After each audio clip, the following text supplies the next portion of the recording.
So there's a northeaster outside, the winds are howling. And I have retreated into the witch closet, which is my little retreat space where it's nice and quiet and I do recordings.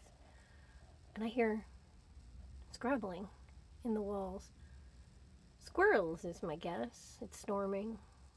They occasionally go under the eaves, so it makes sense to me, but it's so close to Halloween. It brought to mind The Rats in the Walls by H.P. Lovecraft. I was going to read the whole thing, but I don't think my voice can do it today. So I'm going to read the ending. So spoiler alert, if you haven't read it and you don't want to hear the ending before the rest, don't listen to this. What I did venture to enter was a low Saxon building whose oaken doors had fallen, and there I found a terrible row of 10 stone cells with rusty bars. 3 had tenants, all skeletons of a high grade, and on the bony forefinger of one I found a seal ring with my own coat of arms. Sir William found a vault with far older cells below the Roman chapel. Those cells were empty. Below them was a low crypt, with cases of formally arranged bones, some of them bearing terrible parallel inscriptions carved in Latin, Greek, the tongue of Phrygia. Meanwhile, Dr. Trask had opened one of the prehistoric tumuli and brought to light skulls of which were slightly more human than a gorilla's, and which bore indecipherable ideographic drawings.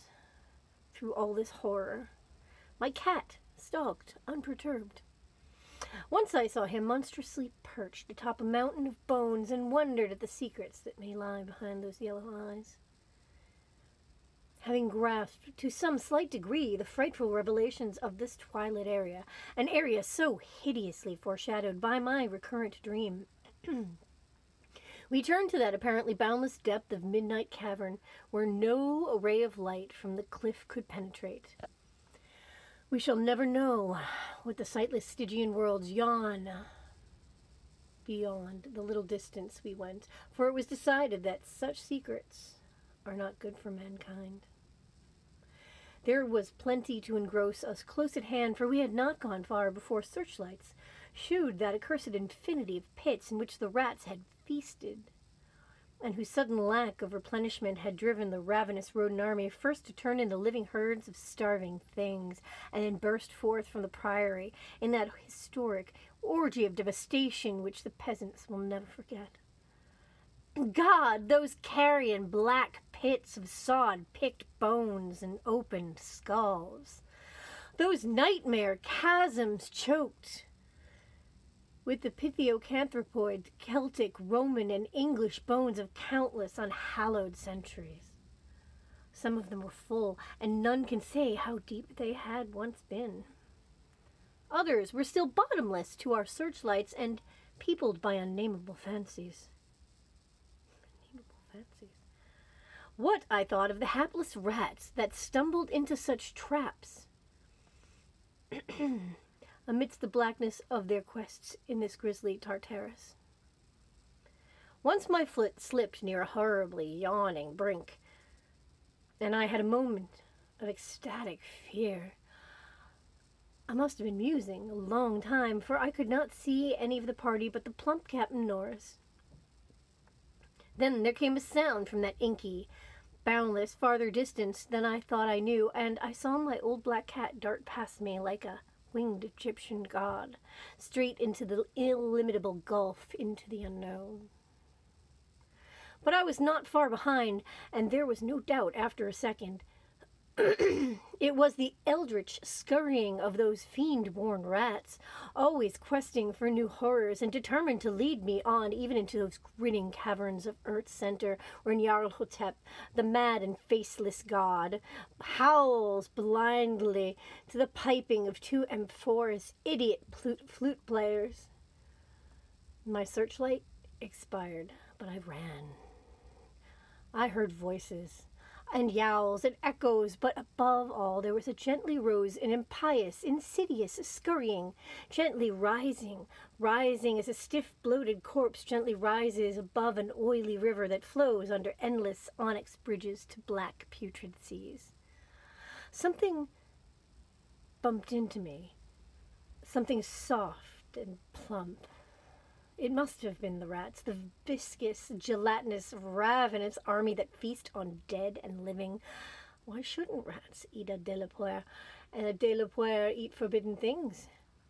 The war ate my boy, damn them all, and the Yanks ate Carfax with flames and burnt grandsire Delapour and the secret.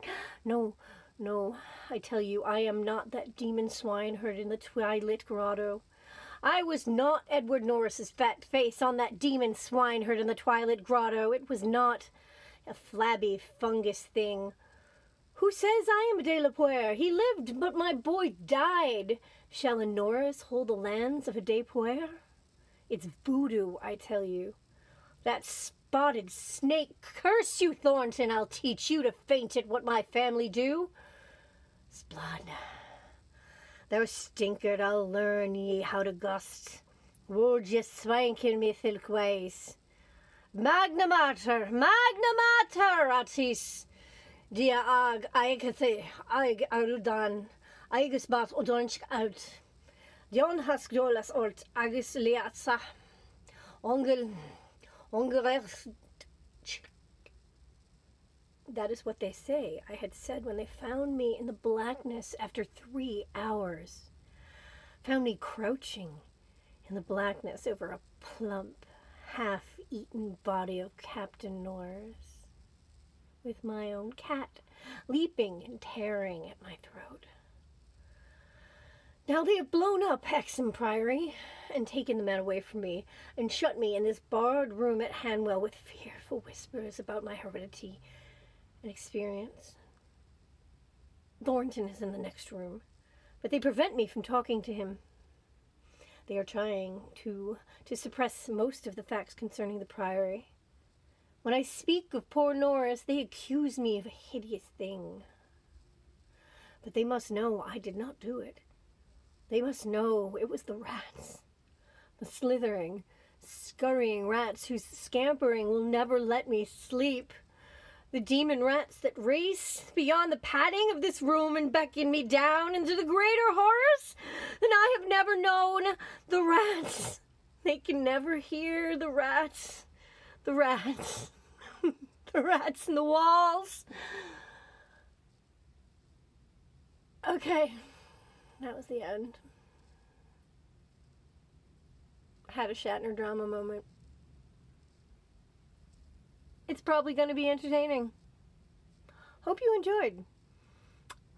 As I am getting used to social media and using new media as a creative medium, I'm going to give you the usual blurb you hear on YouTube and the like. If you liked what you saw, like it, share it, put suggestions in the comments. I'm looking to do more of these. Give me ideas. Thanks, and see you next time.